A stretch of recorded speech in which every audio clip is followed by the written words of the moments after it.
Nós vamos falar um pouquinho hoje sobre a Reforma, mais especificamente sobre Lutero, e depois a gente complementa um pouquinho com os outros aí. O problema é o tempo, pessoal?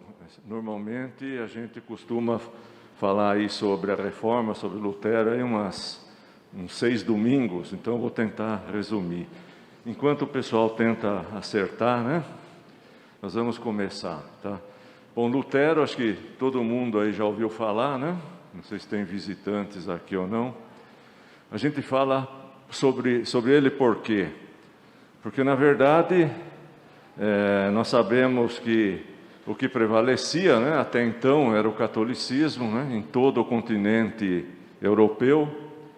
E devido à série de inovações, coisas que foram entrando devido a tradições, costumes, tudo isso foi modificando o Evangelho, foi modificando a igreja que era considerada como, deveria ser considerada como seguindo a igreja da era apostólica. Tá? Então Lutero, o nome dele Martin Luther, ele nasceu na Alemanha em novembro de 1483, na cidade de Eisleben, Turíngia. Isso daí ficava, para quem é de mais idade aqui, ficava no território comunista da Alemanha. Depois da Segunda Guerra Mundial, a Alemanha dividida, a parte boazinha, como era chamada, que era a República Federativa Alemã, e a parte comunista, que justamente era chamada como Alemanha Democrática, onde democrático não tinha nada, Então, sempre foi uma dificuldade, até o ano de 89, para o pessoal poder visitar lá a casa dele, a igreja de Wittenberg, tudo. Algumas características iniciais de Lutero, para saber aí. Ele foi doutor em filosofia, Ele estudou Direito na Universidade de Erfurt, lembrando que a universidade ela começa mais ou menos no ano 1392, Para ter ideia, o Brasil surge em 1500, mas lá em 1392 já tinha a universidade constituída. Tá? Em 1503, ele tem os primeiros contatos com apêndices e com versões da parte da Bíblia, mas a versão que é a Vulgata Latina, e do idioma alemão existiam algumas versões, mas escrito num alemão já mais arcaico, num alemão que tinha muito a ver com os dialetos. Se der tempo, nós vamos chegar e ver como é que é formada a Bíblia alemã, que Lutero foi responsável por isso também. Para os irmãos terem uma ideia, na época da versão que ele teve que fazer a tradução, para o alemão oficial, existia cerca de 200 dialetos na Alemanha. E dialeto é quase que uma língua diferente, não é como a gente aqui, que o pessoal do Sul entende o pessoal lá do Norte, porque tem algumas expressões, Pode ter um sotaque diferente, mas dialeto não, dá para escrever e falar como se fossem línguas distintas. 1508, tá lá? Vamos ver aqui então.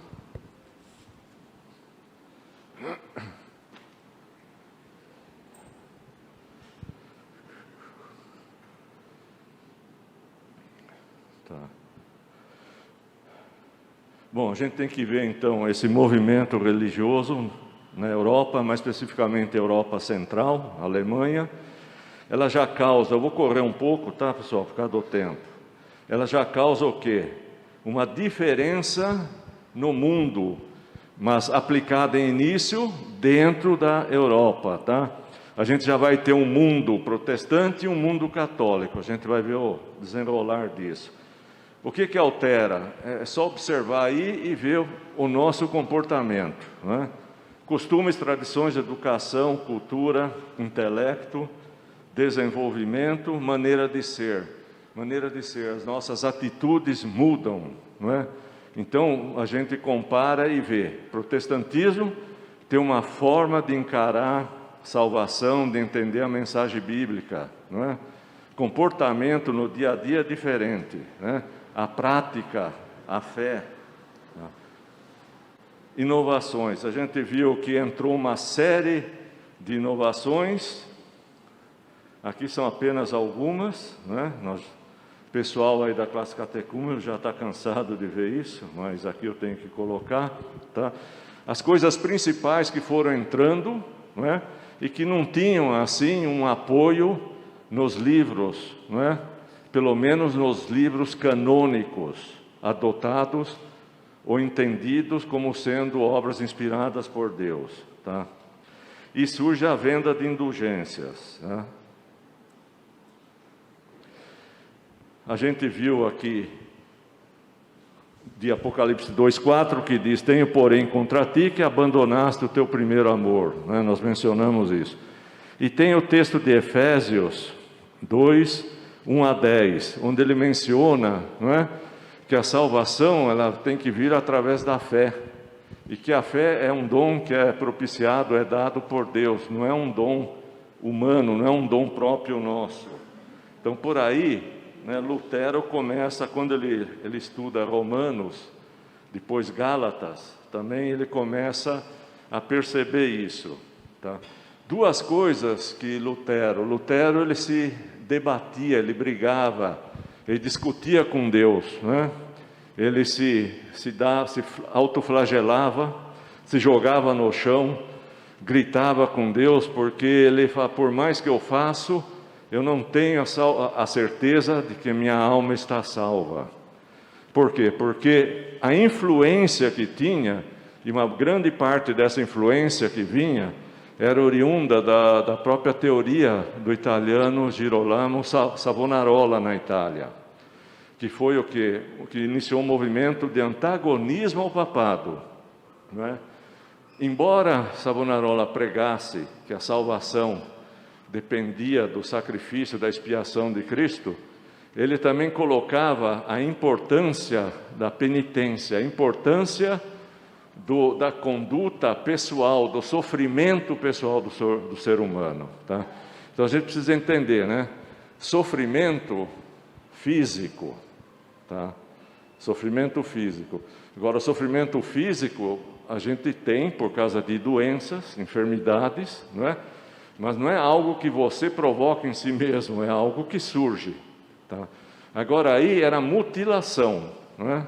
Era algo que o próprio ser humano provocava nele como uma compensação à obra de Cristo, tá? Aí em cima, pessoal, vocês podem projetar o filminho aí para nós, para entender o que a gente está falando sobre automutilação. Isso daí faz parte do conceito de penitência existente lá no catolicismo. Né, que nós tinha duas coisas nas 95 teses de Lutero, mas havia duas coisas que incomodavam tremendamente Lutero, né? Uma era o comércio de relíquias, que a gente vê assim que, se eles conseguirem ajeitar o filme, tá? E a outra, a venda de indulgências. Eu nem vou comentar as outras porque não há tempo, tá? Bom, por haver transformado a casa dele num covil de ladrões, tá? Isso daí é para mostrar, né, como é que era o conceito. Esse conceito chegou, claro, até Lutero. Ele sabia da obra expiatória de Cristo, mas ele não entendia isso como sendo suficiente, a graça. Por isso o autoflagelo, por isso a necessidade de que a igreja tivesse um papel preponderante na salvação do ser humano. E no momento que Lutero vai, mas já adiantando, tinha essas duas coisas, né? A primeira, todo esse mercado, toda essa negociação de relíquias, oculto às relíquias, né? Isso daí, pessoal, eu vou tirar um pouquinho, né? Senão começa a faltar ar aqui. O pessoal que tinha mais dinheiro, o pessoal, os reis, as famílias abastadas, é que podiam comprar e exibir isso para ganhar status, popularidade, né?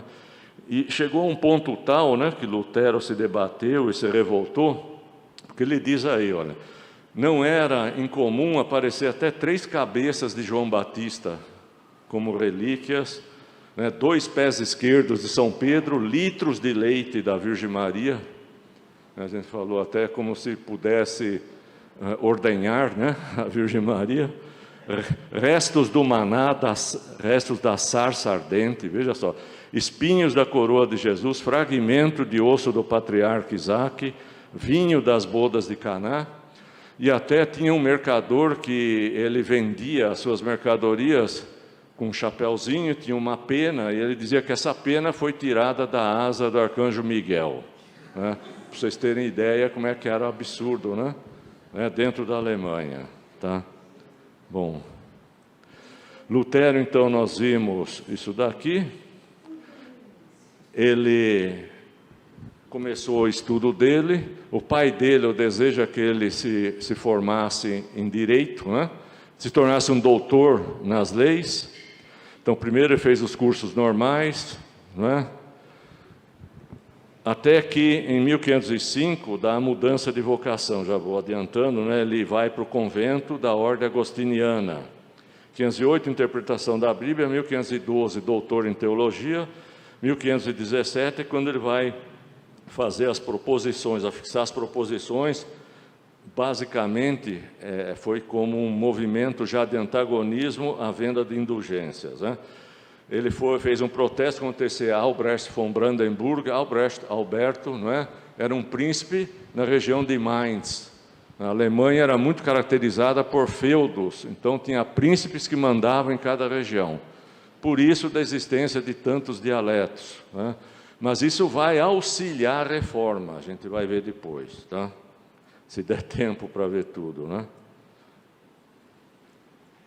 1521, é a famosa dieta. Coloquei aqui o termo dieta, era sempre uma assembleia política que alguns príncipes da determinada região, por exemplo, região do norte da Alemanha, ou do sul, ou do centro, se reuniam para tratar, né? Tratar sobre assuntos políticos, mas como o Estado e a Igreja estavam muito mesclados, sempre entravam esses outros assuntos. Em 1521 é quando Lutero tem que ir para Worms, né? Em princípio era para ser em Nuremberg, mas tinha um momento de peste lá. Nuremberg estava complicado, que é uma cidade bem maior, cerca de 550 mil habitantes hoje. Aí eles transferem a reunião para Worms, tá? Ele foi responsável pela tradução do Novo Testamento, do grego para o alemão. Se diz em 10, 12 semanas, né? Imagina, tá? É óbvio que o que ele fez? Ele partiu das versões originais, ele não quis ir só em cima da Vulgata, ou de outras edições alemãs que já existiam, mas com, vamos dizer assim, com alemão e textos corrompidos. Claro que ele usou como base, né? Mas o fundamento foi o grego e o hebraico. Ele conhecia os dois, o grego ele tinha mais conhecimento, né? Mas ele teve a ajuda de Melanchthon, que era um especialista na língua grega, um alemão também, tá? Nem tudo foi bonito na vida dele, né? Teve um manifesto 3 anos antes dele morrer, contra os judeus e suas mentiras. Vou tentar chegar lá, mostrar a figura e o manifesto que ele fez. Vamos dar uma corrida, senão... Tá? Bom, ainda houve a unificação do idioma alemão. Quer dizer, através da Bíblia, essa Bíblia é espalhada em toda a Alemanha, e dentro de um alemão que Lutero conseguiu transformar vários dialetos naquele que poderia ser considerado quase que vamos dizer assim, um dialeto de maior expressão, e que depois se torna o alemão oficial, né? Que hoje é chamado de Hochdeutsch, que significa um alemão alto-alemão, alemão, como é que eu vou dizer assim, especial, não é aquele alemão arcaico, tá? Bom, vem um desenvolvimento entre os países nórdicos e os não protestantes, é só observar, né, a geografia, até hoje é assim. E diferenciação de conceito de vida. Catolicismo, sempre o objetivo era no sentido de apaziguar a Deus, tá? Tudo era feito nesse sentido, considerando Deus como um ser até raivoso, um ser que estava pronto para castigar a pessoa. Por isso da penitência, por isso do autoflagelo, não é? E o conceito que Lutero coloca é que Deus não é um juiz zangado, mas sim um pai que perdoa. Veja a diferença que já começa a surgir, né, no movimento. Ele destrói a ideia de que os homens podiam negociar com Deus. Quando ele quebra esse movimento das indulgências, ele está fazendo isso, falando, não tem que comprar perdão, né? A graça é suficiente, vocês não têm nada disso, claro que vocês têm que pedir perdão, tá? Ele manteve uma parte da teologia católica sobre a penitência, vamos correr um pouco aí, tá? Bom, tem o nascimento dele, tem aí que em 1505 ele se forma, né, se torna grau de mestre em artes, que significava doutor em filosofia. Não precisa se preocupar em ler, depois a gente pode disponibilizar aí para o pessoal, tá? E satisfazendo então o desejo do pai dele, ele começa a estudar direito em maio de 1505, mas dura pouco, tá? Numa das visitas que ele fazia à família, conta-se a história de que há uma tempestade, acho que todo mundo já ouviu, né? Raios caindo, coisa e tal, ele se apavora, e ele então faz uma promessa à Virgem Maria, ele era devoto, tá? Ele era devoto à Virgem Maria, mas ele faz uma promessa a Santa Ana, tá? Por que Santa Ana? Porque ela era a padroeira dos mineiros. E por que mineiros? Porque na região dele era mais ou menos a região do Ruhr, que sempre foi de exploração de carvão, e o pai dele era mineiro. Então a influência, né, dessa padroeira, sempre teve isso, tá? E tem em todas as minas que a gente conhece, tem isso, tá? Bom, ele disse, se me for poupada a vida, valei-me, né, Santana, se me for poupada a vida, me tornarei, far-me-ei monge, tá? E como ele sobreviveu, né, àquilo, aí tinha que cumprir a promessa. Ele vai, convida os amigos, dá um jantar, entrega os livros de direito para alguns, entrega o alaúde e a flauta, que ele gostava de tocar, para outro, né, se despede e vai para o convento. Aí vem o problema, né, tem que comunicar ao pai dele, tá? Que sempre sonhou com isso, né, ele era o mais velho, o filho mais velho. Bom, ele comunica ao pai, lógico que o pai fica bronqueado, não aceita, passa a tratá-lo não mais com a reverência que na Alemanha se trata, né? Chamado sempre a pessoa de senhor e pelo sobrenome, nunca se chama ninguém pelo prenome lá, é sempre pelo nome de família, e volta a chamá-lo como tu, como um pai podia falar com uma criança, mas nunca com um adulto. Acho que até hoje funciona assim, tá?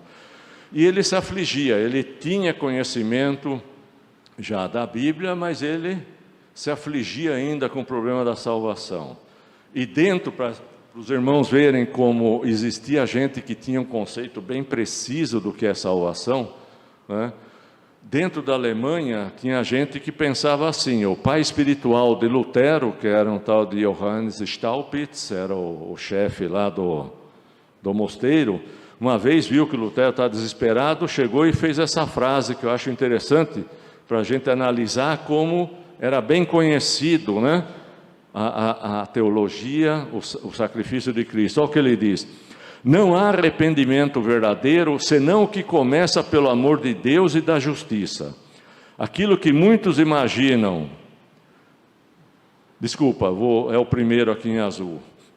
Olha para as chagas de Jesus Cristo e para o sangue que derramou por ti. É aí que a graça de Deus te aparecerá. Em lugar de te martirizares por tuas faltas ou pecados, não é? Lança-te nos braços do Salvador, confia nele, na justiça de sua vida, na expiação de sua morte. Não retrocedas, né? Não recues. Deus não está irritado contra ti, é o conceito que tinha, né, do catolicismo. És tu que estás irritado contra o Senhor. Escuta o Filho de Deus, ele se fez homem para dar-te a segurança de seu divino favor.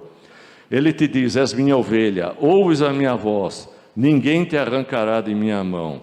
E sobre o arrependimento, esse mesmo Staupitz dizia, não há arrependimento verdadeiro, senão que começa pelo amor de Deus e da justiça. Aquilo que muitos imaginam ser o fim E o complemento do arrependimento não é outra coisa senão o seu começo.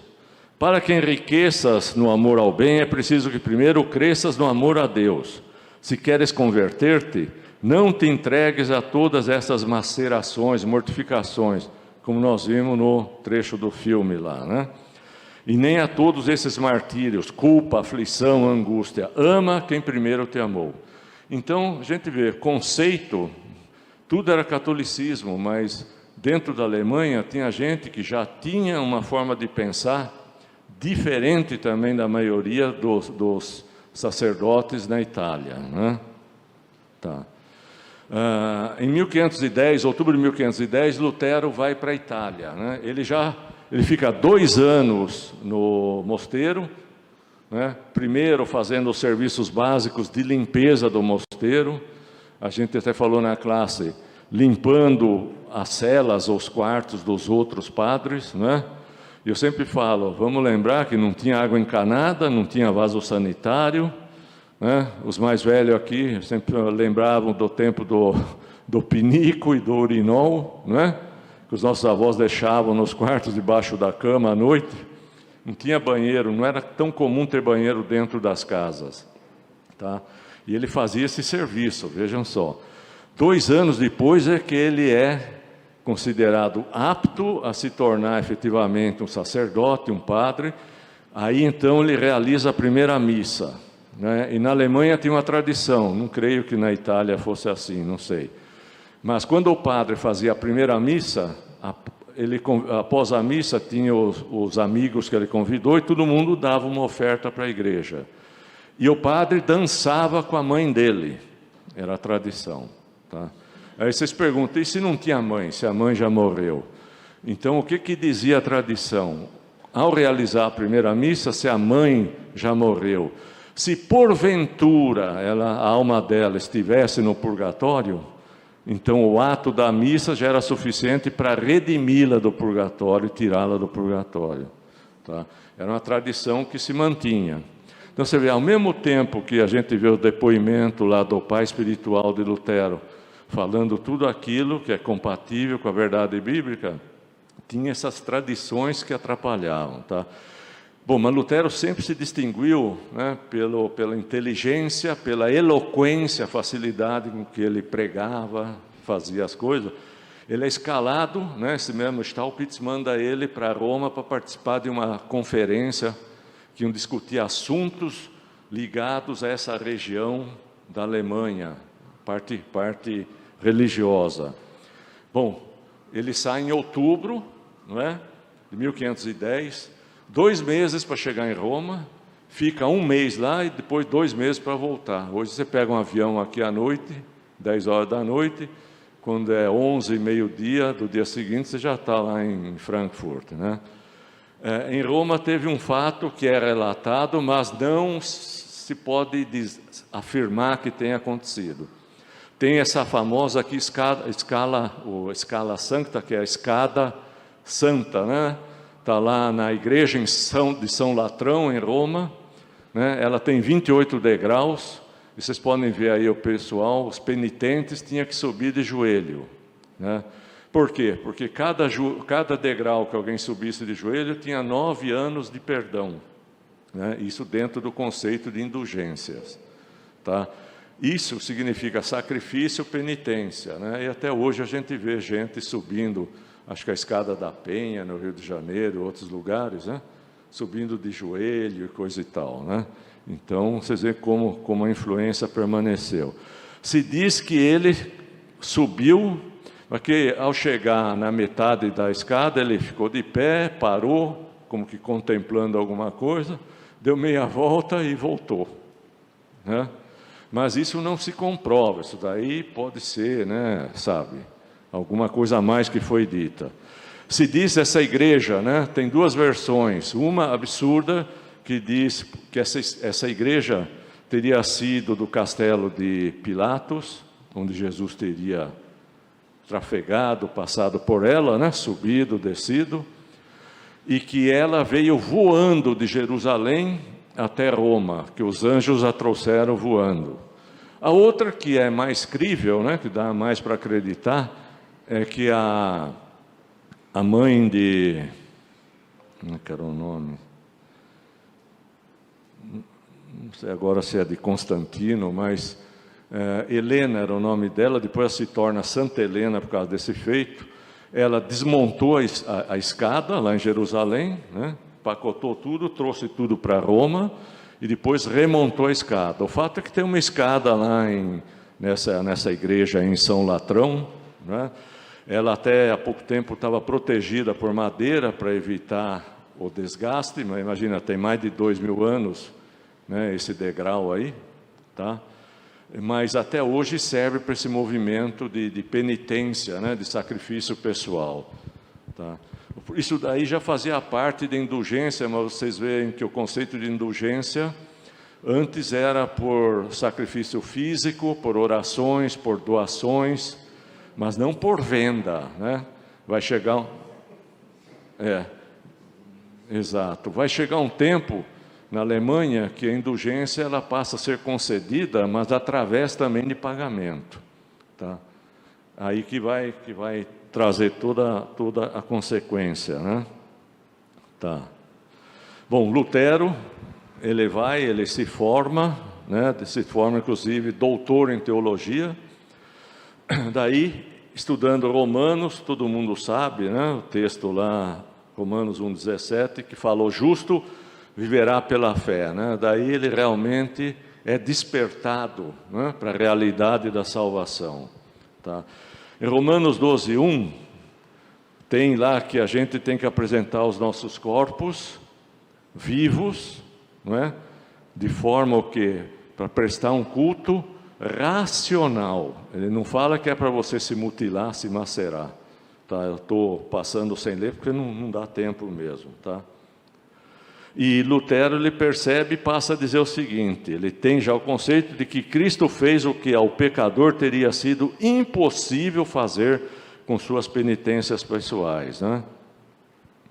1516, então, ele fica incomodado com o culto das relíquias. Ele tinha perfeita noção e ele propaga, né, a teoria da depravação total e da incapacidade total, né? Que do coração do homem só provém porcaria, né? Quem é que o conhece a não ser Deus? Ele dizia o seguinte: o homem tornado semelhante a uma árvore má não pode senão querer e fazer o que é mal. Estou correndo mesmo, gente, tá? Bom, tem as 95 teses no dia de hoje, né? 31 de outubro, mas de 1517, tá?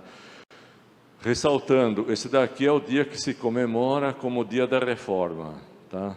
O protestantismo mesmo, que a gente chama, e que é iniciado através da igreja luterana, do luteranismo, ele vem em 1529, né? Num célebre protesto que tem no segundo concílio de Elvira, tá? Por quê? Porque lá é proibido, através dos príncipes do sul da Alemanha, né? Então imagina a Alemanha, o centro mais ou menos, Frankfurt para baixo, em direção a Munique. O estado da Bavária é o maior estado alemão, e os príncipes da região, eles eram ferrenhos defensores do Papa, tudo por causa de guerra política também. E eles tentam convencer o imperador alemão, vê a influência, né? Para que ele realmente desse razão a Roma e proibisse a conversão. A partir daquela data estaria proibido qualquer súdito alemão de mudar, deixar o catolicismo e se tornar luterano, tá? Mas os príncipes do norte eram contra, né? Ainda bem, né?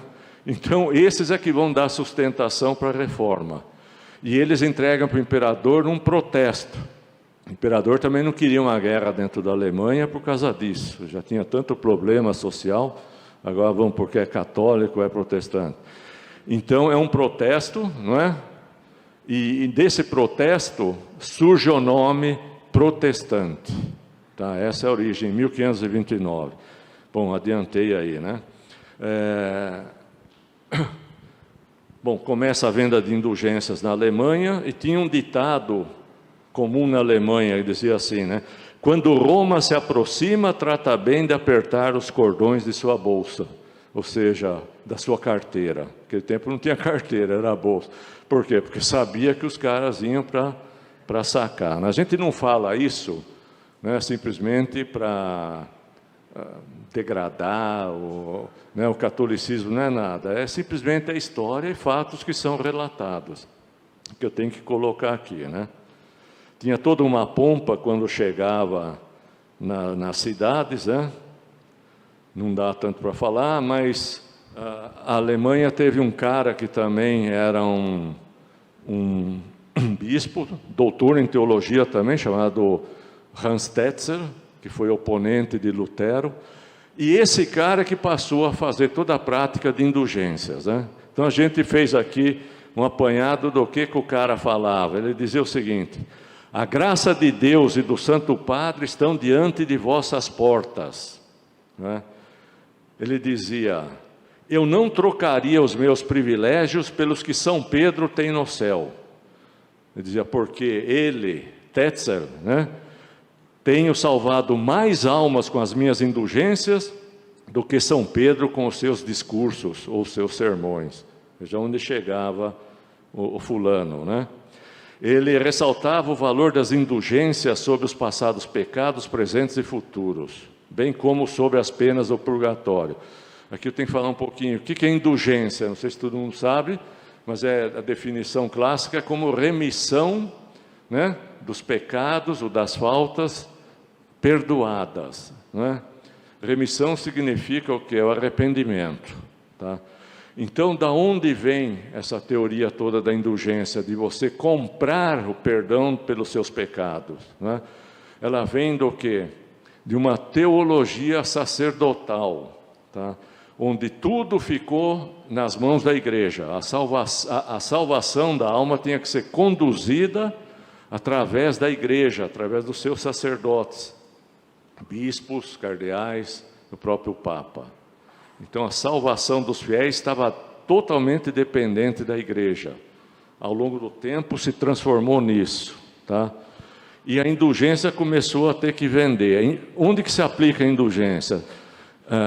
Tem que ficar marcado o seguinte: a indulgência, o campo de aplicação dela, a amplitude de aplicação, é na vida material, na vida física, tá? Ela não se aplica, por exemplo, a quem já morreu e está no céu ou está no inferno. Na teoria católica, a indulgência se aplicava durante a vida da pessoa ou para as almas que estariam no purgatório. É os dois campos de aplicação. Quem já morreu, já está no céu, no inferno, não tinha mais como mudar, né? No céu não tem o que mudar, né? Glória. No inferno, pavor, desgraça, tá? E a indulgência tinha o seguinte: então, eu quero cometer um pecado, eu já cometi um pecado no passado, no presente, ou eu tenho a intenção até de roubar alguém, de difamar alguém, de matar alguém, pecado futuro, tudo isso o Tetzel vendia, você pagava e já estava perdoado até pelo que você tinha vontade de fazer no futuro. É uns absurdos, né? Mas absurdo sempre teve, né, em todo lugar, tá? E ele dizia o seguinte também, né? Vocês têm que, ele dizia, escutai os vossos parentes, os vossos amigos que morreram e que vos clamam do fundo do abismo, né, dizendo, estamos sofrendo martírio, uma esmolinha nos livraria, podeis e não a quereis dar. Imagina, naquele tempo, a pessoa ouvindo isso, lembrando que acho que quase 90% da população, na grande maioria dos países, né, a Alemanha já era um pouco melhor, mas era analfabeto, não tinha leitura, né? Bíblia, só quem tinha poder que podia ter, ou as igrejas, não é? Então o povo dependia tudo de que vinha de informação de quem? Da própria igreja, não é? Que era responsável. Ouvindo isso, ficava desesperado para poder ajudar a aliviar o sacrifício e a tirar a alma do purgatório, não é? Ele ainda dizia o seguinte, né? No mesmo instante em que a moeda retine, né, no fundo do cofre, né? Na verdade, o cofre lá era o gasofilácio da época, né? Ele diz, liberta-se a alma do purgatório e voa livre para o céu. Então o pessoal fica desesperado, né? Quem tinha perdido o filho, os pais, irmãos, amigos, e aí, né? Ele fala, eu ainda digo que mesmo que vocês só tenham uma roupa, vocês devem tirá-la e vendê-la a fim de obterdes esta graça. O Senhor nosso Deus, veja bem, o Senhor nosso Deus, isso é comprovado, hein? O Senhor nosso Deus já não é Deus, entregou todo o seu poder ao Papa, tá? Sobre os pecados futuros, ele dizia, vinde eu vos darei cartas munidas de selos, né, como um autoconduto, pelas quais mesmo os pecados que tiverdes vontade de cometer no futuro, vos serão todos perdoados. E ele disse algo que depois ele quis desdizer. Ele disse o seguinte, não há pecado tão enorme que a indulgência não possa perdoar. Mesmo se alguém, o que é impossível sem dúvida, houvesse violado a pureza da Santíssima Virgem Maria, Mãe de Deus, quer dizer, é o conceito, né? Mãe de Deus, que pague bem, isso lhe será perdoado, tá? E esse absurdo é contestado, nós temos várias passagens, né?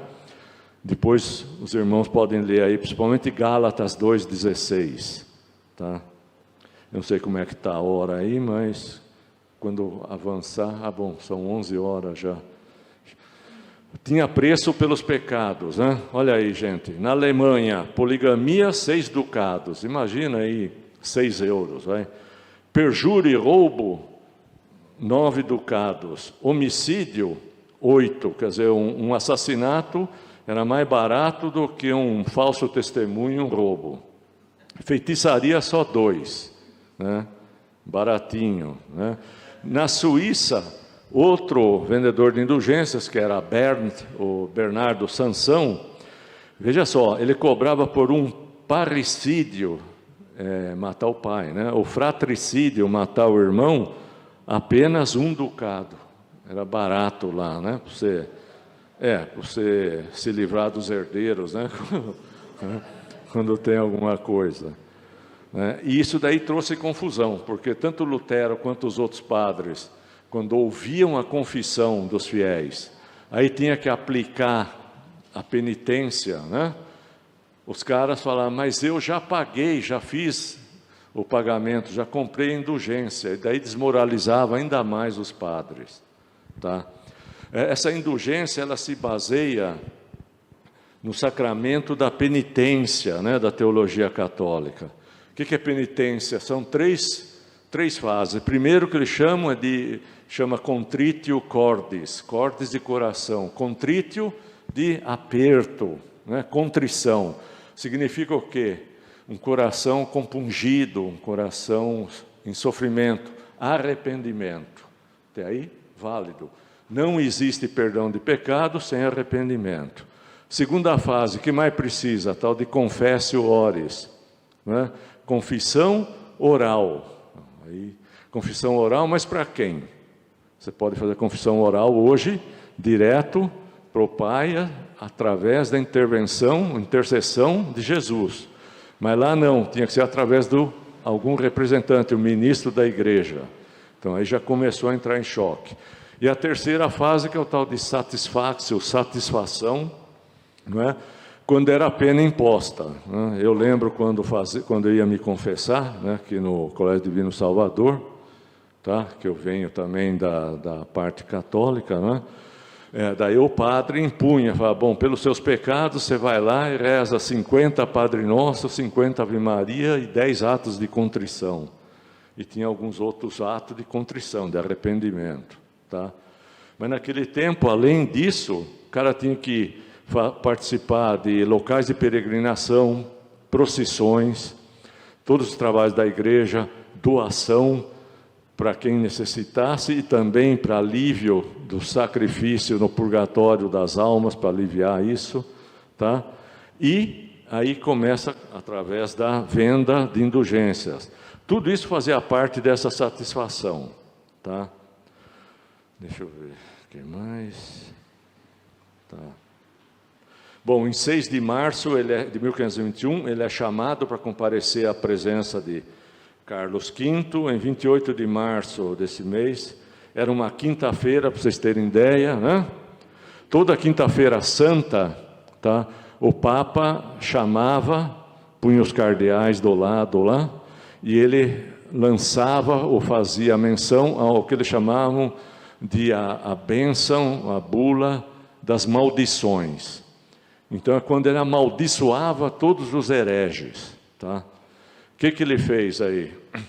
Nesse ano, em 1521, ele leu a bula In Coena Domini, que significa a bula das maldições, prática que durou até 1770. Era tão grave isso que a própria Igreja Católica suprimiu, né, em 1770. Ele dizia, ou narrava assim, os assistentes do Papa viravam para baixo as tochas acesas e as atiravam violentamente ao solo, como se fossem chamas do inferno, símbolo dos excomungados e das almas condenadas. E aí Leão X, que naquele tempo era o Papa, ele se disse, eu, bispo, servo dos servos de Deus, né, para guardar a santa comunhão dos fiéis, seguimos o costume antigo e excomungamos e amaldiçoamos da parte de Deus onipotente, o Pai, o Filho e o Espírito Santo, e segundo o poder dos apóstolos São Pedro e São Paulo e o nosso próprio poder, amaldiçoamos a todos os hereges, aos cátaros e patarinos, tá? E Martinho Lutero, há pouco por nós condenado por heresia semelhante, tá? Cátaros e patarinos eram de origem de movimentos ascéticos, né? Da ascese, que é de autodisciplina, autocontrole, né? Quase que uma cartilha do que pode e do que não pode, para regrar uma vida disciplinada, mas sobretudo voltada para quê? Para as atitudes, tá? Isso daí quase todos são perseguidos e todos são excomungados, não é? Mas para ver como é que é, e Martinho Lutero entrou aí, tá? O próximo passo, o Worms vai em 2 de abril de 1521, tá? Ele vai lá para ser julgado, não é? Tá? Para vocês verem a importância que tinha, até o próprio imperador Carlos V, que era imperador de todo o Império Sacro-Germânico, estava lá, não é?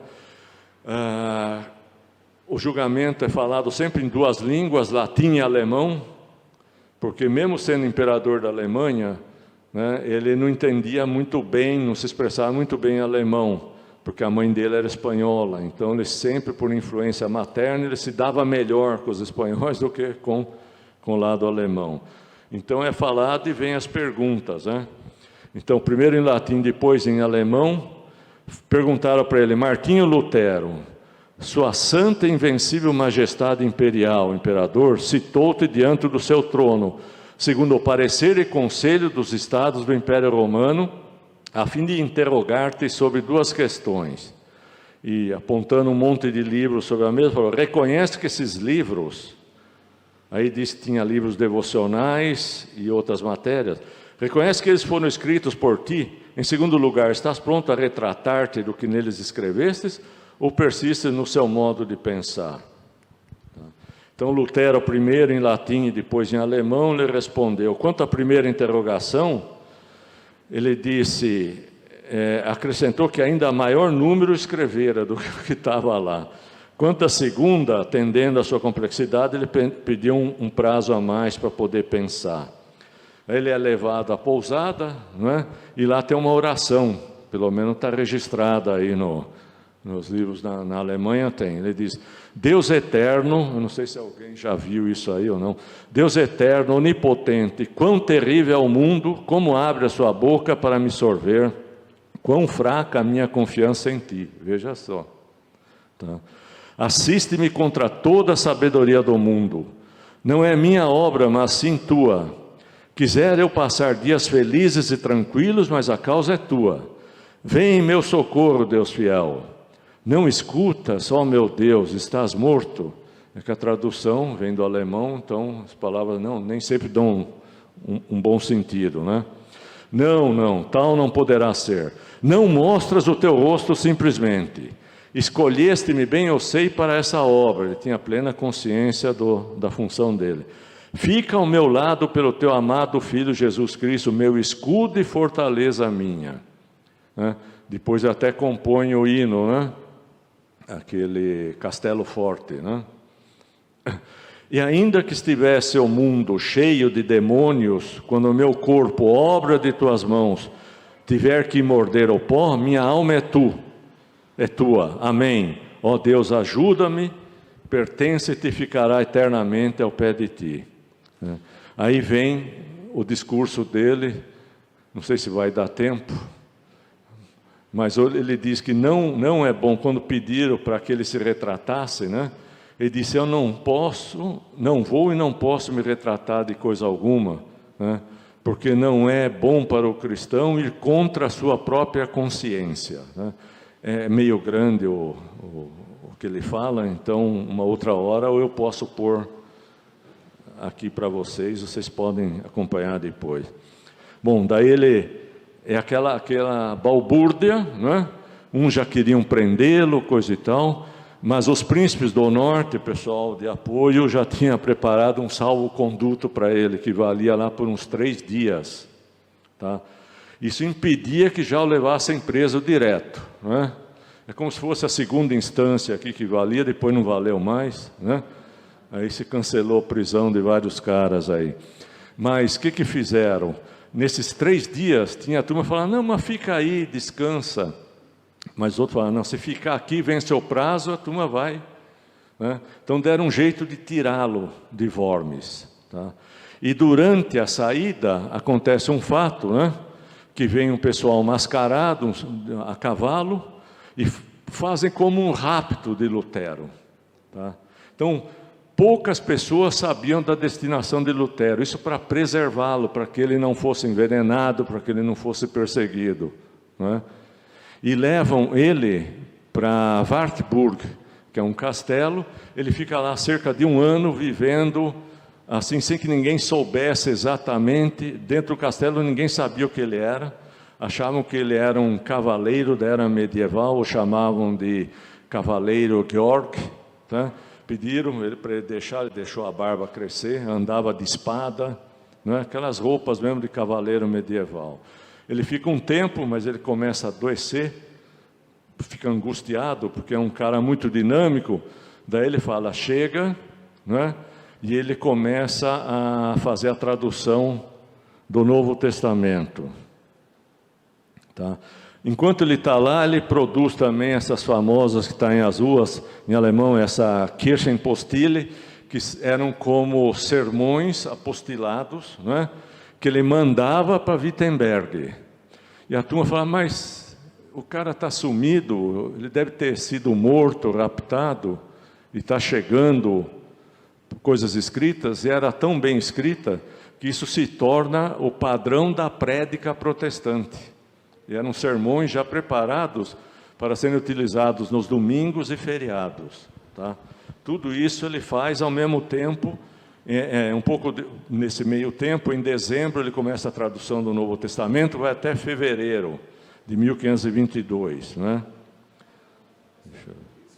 Como? Acho que podemos, parar por aqui então? Se ele levou 3 meses para o Novo, o Antigo Testamento, ele precisou de 10 anos, Bom, nem tudo foi flores na vida dele. Como ser humano, ele foi acusado de ser um mentor nessa revolta dos camponeses. Tem o detalhamento aí, por quê, Mas a Igreja Católica o condenava por isso, como se ele foi o influenciador dessa revolta.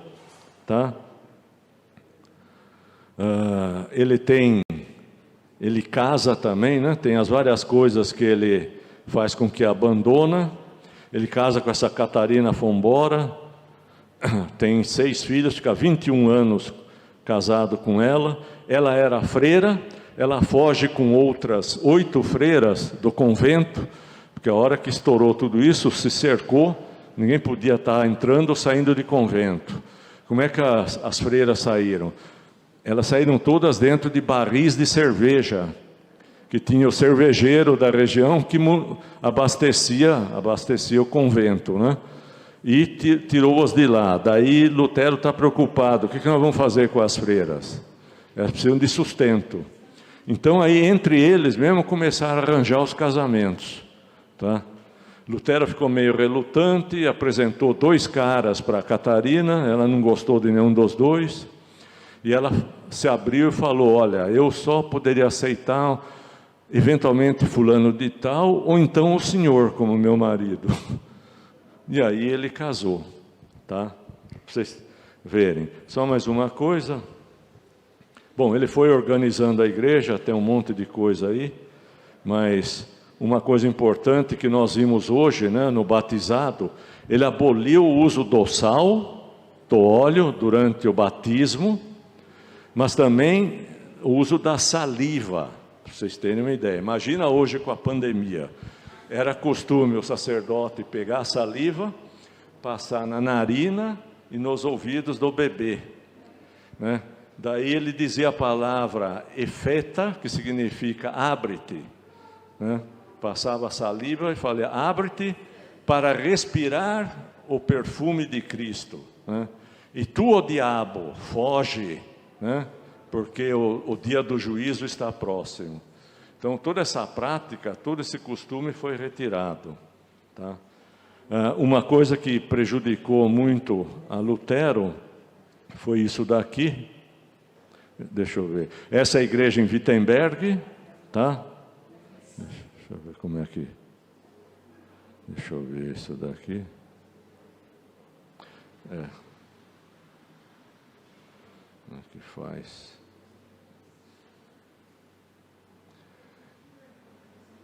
Eu não sei como abaixar aqui, mas deixa eu ver se eu consigo. Esse daqui é um manifesto de Lutero de 3 anos antes da morte dele, tá? Ele faz um manifesto impresso e distribui, sobre os judeus e as suas mentiras, tá? Tá aí, ó, D.M. Luther, né? Dr. Martin Luther. Aqui está escrito em alemão, né? Gedruckt, impresso em Nuremberg, esse Durch por Hans Luft, ao ano 1543, ele morreu em 1546. Deixa eu ver se eu consigo mostrar agora aqui. Vou ter que diminuir um pouco, né?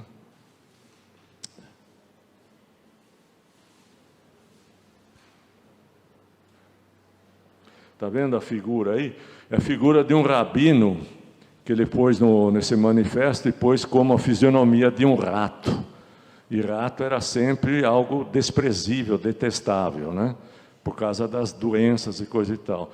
E ele atribuiu que o judaísmo era isso. Ele, inclusive, incentivou a que se queimasse sinagogas, que se destruísse Torá, as cópias do Torá. Então, esse foi o ponto negativo dele. Como? Eu nem sei, pastor. Dá uma olhadinha aí. É que aí acho que aparece tamanho grande. Mas tudo bem, tá? O importante é que depois, pouco antes da morte dele, ele disse que ele nem deveria ter feito isso. Mas o porquê disso? Ele demonstrou esse antissemitismo porque, na tradução do Velho Testamento, ele precisava do apoio dos rabinos. Os rabinos não gostavam de falar alemão, mesmo estando na Alemanha. Então, era difícil de extrair a informação para traduzir direto do hebraico e aramaico para o alemão, tá? E Lutero criou na mentalidade dele de que, uma vez traduzido, né, o Novo Testamento, os judeus iriam entender o porquê e todos os judeus iriam se converter ao protestantismo, iriam se converter ao cristianismo. Mas isso não aconteceu, né? A grande maioria dos judeus se manteve até hoje fiel às leis do Antigo Testamento. Tudo isso contribuiu, e o pior é que todos esses pareceres de Lutero, eles chegam até 1933, né? Antes já era conhecido, quando tem o nacionalsocialismo na Alemanha, de Hitler. E aí Hitler usa o quê? Usa a própria igreja luterana dizendo que o próprio Lutero já detestava os judeus, tá? E daí Hitler não tinha nada de cristão, logicamente, mas ele usou o cristianismo, ou seja, esses impressos, né, para poder ainda justificar, estimular o povo alemão a ser mais perverso e mais duro ainda em relação aos judeus. Tá? Acho que tem que parar por aí, senão eu vou apanhar aqui ainda. Eu agradeço pela paciência, tá? Depois eu vou pôr isso daqui, falo com a Lúcia, a gente coloca tem um e-mail aí próprio, né, para distribuição das coisas da igreja. Quem tiver paciência pode consultar lá, e qualquer dúvida, o pessoal tem meu telefone e tem também o e-mail.